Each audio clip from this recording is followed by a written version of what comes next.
মহিলাদের সিজদা দেওয়ার নিয়মটা বলুন, আর সিজদা দেওয়ার সময় পেট উরুর সাথে লেগে থাকলে কি নামাজ হবে কিনা। অনেক সময় হাজব্যান্ডকে রাগ করে গজব দিয়ে ফেলি, পরে আফসোস লাগে, এতে কি গজব হাজব্যান্ডের উপরে পড়বে? ওযু করার পর প্রাইভেট অর্গানে হাত স্পর্শ করলে কি ওযু ভেঙে যাবে? বিয়ের পরের দিন ছেলেকে শ্বশুরবাড়ির জন্য বাজার করতে হয়, এটা কি জায়েজ আছে? টিভিতে নাটক শিরকের দৃশ্য দেখলে শিরকের গুনাহ হবে কিনা? ঘরে বিড়াল থাকলে নাকি নামাজ হয় না, এটা কি সত্য কথা? তাহাজ্জুদ নামাজ কি ঘর অন্ধকার করে পড়তে হবে? আমার এক বান্ধবীর ধারণা, তার বিয়ে না হওয়ার জন্য তার শত্রুরা তার উপরে কালো জাদু করেছে। আমার বান্ধবীর করণীয় কি? যেসব নারীর সন্তান প্রসবের 40 দিনের পরেও রক্ত প্রবাহ বন্ধ না হয়, তারা কিভাবে বাদবন্দি করবেন? বাজারে যে বিভিন্ন নামি দামি ব্র্যান্ডের বডি লোশন এবং ক্রিম পাওয়া যায়, সেগুলো কি ওযু গোসল করার পর ব্যবহার করে নামাজ আদায় করা যাবে?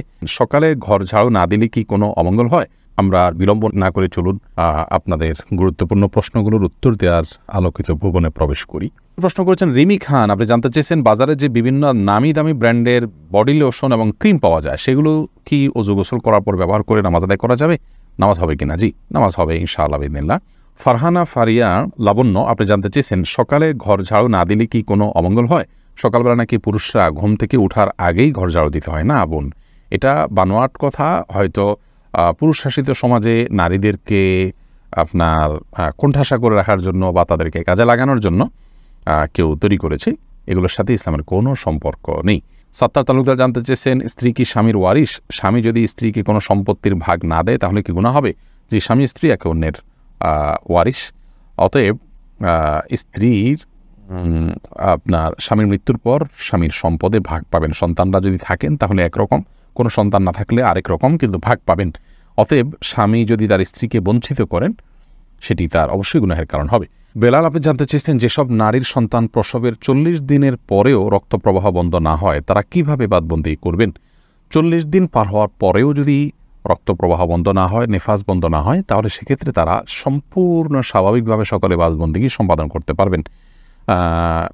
সেখানে কোনো, আজকাল তো অনেক কিছু ব্যবস্থা রয়েছে যাতে করে ব্লাড যেখানে সেখানে না পড়ে, সে ব্যবস্থাপনা গ্রহণ করার পর তিনি এ বাদবন্দি স্বাভাবিক করতে পারবেন। 40 দিনের পরে আর তার ব্লিডিং হলেও তাকে নেফাস সে আক্রান্ত বা আপনার এটাকে আপনার প্রসব পরবর্তী যে ব্লিডিং বলা হয়ে থাকে, সেটির মধ্যে গণ্য করা হবে না।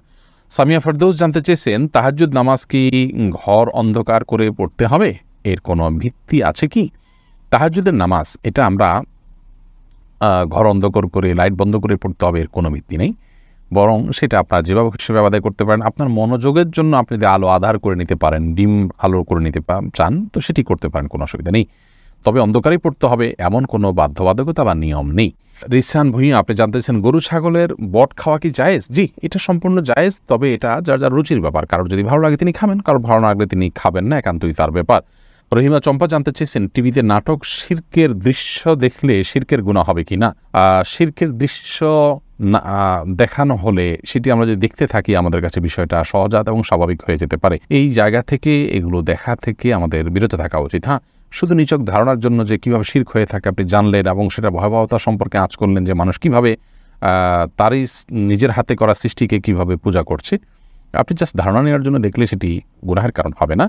কিন্তু এইভাবে অহরহ যদি আপনি দেখতে থাকেন, বিশেষ করে নাটক সিনেমাতে, আপনার হিন্দি ফিল্ম ইত্যাদিতে যদি অনবরত এগুলো প্রদর্শন করা হয়, যেহেতু হিন্দিরা এগুলো করে থাকেন তাদের সামাজিক কালচার অংশ হিসাবে, সেগুলো দেখতে দেখতে আমাদের কাছে সহনীয় হয়ে যেতে পারে। সেজন্য এগুলো দেখা ওইভাবে অ্যাভয়েড করা উচিত। এরপর সাদিক ইসলাম জানতে চাইছেন বিয়ের পরের দিন ছেলেকে শ্বশুরবাড়ির জন্য বাজার করতে হয়, এটা কি জায়েজ আছে? বিয়ের পরের দিন ছেলে শ্বশুরবাড়ির জন্য বাজার করতে হয়, এরকম কোনো কালচার ইসলাম আমাদেরকে শেখায় নাই। এগুলো আমাদের দেশীয় কালচার এবং সংস্কৃতি। ছেলে যদি সন্তুষ্ট হয়ে নিজে থেকে শ্বশুরবাড়ির জন্য কিছু করতে চায়, উপহার দিতে চায়, ভিন্ন কথা। কিন্তু এটাকে আপনার কালচার বানিয়ে যদি আমরা আদায় করি এবং ছেলে আপনার অপারক হলেও এটা দেওয়ার জন্য কষ্ট করতে হয় এবং দিতেই হয়, তাহলে সেই সংস্কৃতি অবশ্যই প্রশংসনীয় নয়। এরপরে আবু সিদ্দিক হানিফ জানতে চেয়েছেন ঘরে বিড়াল থাকলে নাকি নামাজ হয় না, এটা কি সত্য কথা? না, এটার কোনো ভিত্তি নেই। ঘরে বিড়াল থাকলে নামাজ হবে না, কেন নামাজ হবে। তাসনিম সুলতানা, আপনি জানতে চেয়েছেন আমার এক বান্ধবীর ধারণা, তার বিয়ে না হওয়ার জন্য তার শত্রুরা তার উপরে কালো জাদু করেছে, আমার বান্ধবীর করণীয় কি? কেউ যদি শত্রুতা করে তা জাদু করেছে বলে আপনার মনে হয়, তাহলে তিনি অবশ্যই জাদু থেকে বাঁচার জন্য রুকিয়া শারঈয়াহ বা শরিয়া বিধিবদ্ধ যে ঝাড়ফুঁক আছে সেগুলোর তিনি আশ্রয় নিতে পারেন। সেগুলোর আশ্রয় নেওয়া বলতে সেগুলোর মাধ্যমে আল্লাহ তাআলার আশ্রয় তিনি নিতে পারেন।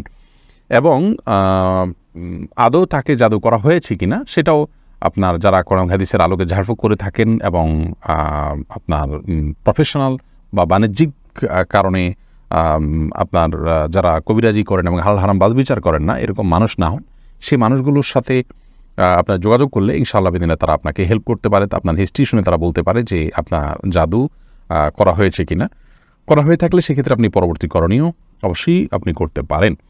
তবে অনেকে অহেতুক ধারণা করে, এজন্যই এটাকে আপনি একটু ভেরিফাই করে নিলে ভালো হয়। উম্মে সালমা রিহা, আপনি ইউটিউব চ্যানেলে প্রশ্ন করেছেন, অনেক সময় হাজব্যান্ডকে রাগ করে গজব দিয়ে ফেলি, পরে আফসোস লাগে, এতে কি গজব হাজব্যান্ডের উপরে পড়বে?